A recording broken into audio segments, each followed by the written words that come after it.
Hi friends, welcome to my channel. Friends, ఈరోజు మనం ఈ వీడియో ద్వారా మన రేషన్ కార్డ్ ఏ రేషన్ షాప్‌కి మ్యాప్ అయింది, అదేవిధంగా మన రేషన్ కార్డ్ ఏ సచివాలయం పరిధిలో ఉంది అనే విషయాల్ని ఏ విధంగా తెలుసుకోవాలి అనేదైతే ఈ వీడియో ద్వారా తెలుసుకుందాం ఫ్రెండ్స్. అంతేకాకుండా ఈ కూటమి ప్రభుత్వం వచ్చిన తర్వాత గత నెల రోజులుగా కొత్త స్మార్ట్ రేషన్ కార్డులు కూడా ఫీల్డ్ లెవెల్‌లో అందరికీ డిస్ట్రిబ్యూషన్ చేస్తా ఉన్నారు. వీరిలో కొంతమందికి ఇంకా ఈ స్మార్ట్ రేషన్ కార్డులు డిస్ట్రిబ్యూషన్ అనేది జరగలేదు. కారణం అవి ప్రభుత్వం నుంచి ఇంకా అందలేదు కాబట్టి, వారెవరు కూడా ఆందోళన చెందాల్సిన అవసరం లేకోకుండా, మనము వారి యొక్క వివరాలు ఆన్‌లైన్‌లో ఉన్నాయా లేదా కూడా ఈ వీడియో ద్వారా తెలుసుకోవచ్చు. ఫ్రెండ్స్, నేను ఇప్పుడు స్క్రీన్ రికార్డింగ్ ద్వారా మీకు చూపిస్తూ ఉన్నట్లుగా మనము గూగుల్‌లోకి వెళ్లి ఈపీడీఎస్ అనే వెబ్‌సైట్ ఓపెన్ చేయాలి. ఈపీడీఎస్ 1 అని ఉంది కదా! ఈ విధంగా మనం టైప్ చేసి ఈ ఈపీడీఎస్ 1 వెబ్‌సైట్ మనకు స్టార్టింగ్‌లోనే వస్తుంది.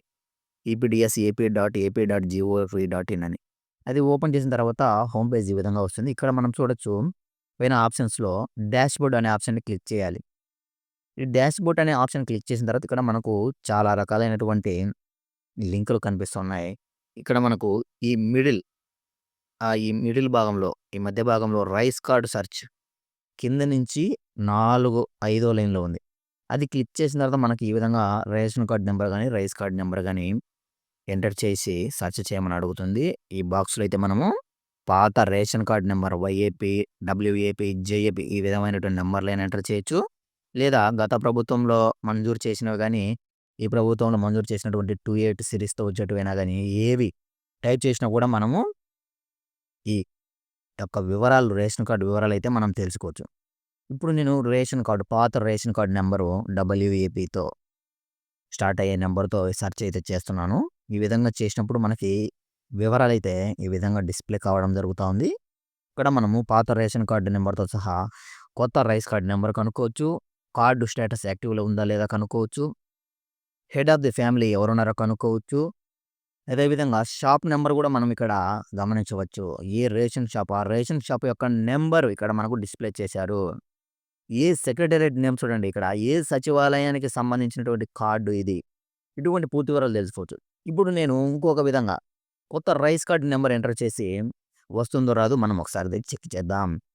కొత్త రైస్ కార్డ్ నంబర్ 28 సిరీస్‌తో స్టార్ట్ అయ్యే నంబరు. ఆ నంబర్‌ని ఎంటర్ చేసి నేనైతే ఇప్పుడు సెర్చ్ చేశాను. ఈ విధంగా సెర్చ్ చేసినా కూడా మనకు ఈ వెబ్‌సైట్ అయితే ఒక యాక్యురేట్ రిజల్ట్ అయితే ఇవ్వడం జరుగుతా ఉంది. ఇక్కడ మనము ఈ యొక్క విధానం ద్వారా రేషన్ కార్డు ఇది యాక్టివ్‌లో ఉందా? ఇన్‌యాక్టివ్‌లో ఉందా? అదేవిధంగా ఈ రేషన్ కార్డ్‌లో ఎవరెవరు మెంబర్స్ ఉన్నారో, ఆ మెంబర్స్ యొక్క వివరాలు, ఆ మెంబర్స్ యొక్క ఈకేవైసీ స్థితి అంటే ఈకేవైసీ అయిందా? కాలేదా? అనే వివరము. అదేవిధంగా మనము మన రేషన్ కార్డ్‌ని ఏ ఎఫ్‌పి షాప్ అంటే ఏ రేషన్ షాప్‌కి మ్యాప్ చేశారు అనే విషయము. అంతేకాకుండా మనం ఏ సచివాలయానికి సంబంధించిన వాళ్ళం, ఏ సచివాలయం పరిధిలో ఈ రేషన్ కార్డ్ ఉందనే విషయాలు కూడా ఇన్ని రకాల ప్రయోజనాలు ఈ యొక్క వీడియో ద్వారా మనం తెలుసుకోగలం ఫ్రెండ్స్. ఫ్రెండ్స్, ఈ వీడియో మీకు ఎంతో ఉపయోగపడింది అనుకుంటున్నాను. ఇటువంటి ఎంతో ఉపయోగకరమైనటువంటి కంటెంట్ మన ఛానల్‌లో ఎప్పుడూ వస్తూనే ఉంటుంది. నేను చేస్తూనే ఉంటాను. మరి ఈ కంటెంట్ మీరు పొందాలి అంటే వెంటనే నా ఛానల్‌ని సబ్స్క్రైబ్ చేయండి. ఈ వీడియోని తప్పకుండా లైక్ చేయండి. ఇటువంటి ఎంతో ఉపయోగకరమైనటువంటి ఈ సమాచారం ఎంతోమందికి చేరువ చేయండి. మీరు షేర్ చేయడం ద్వారా. Thank you very much for watching friends.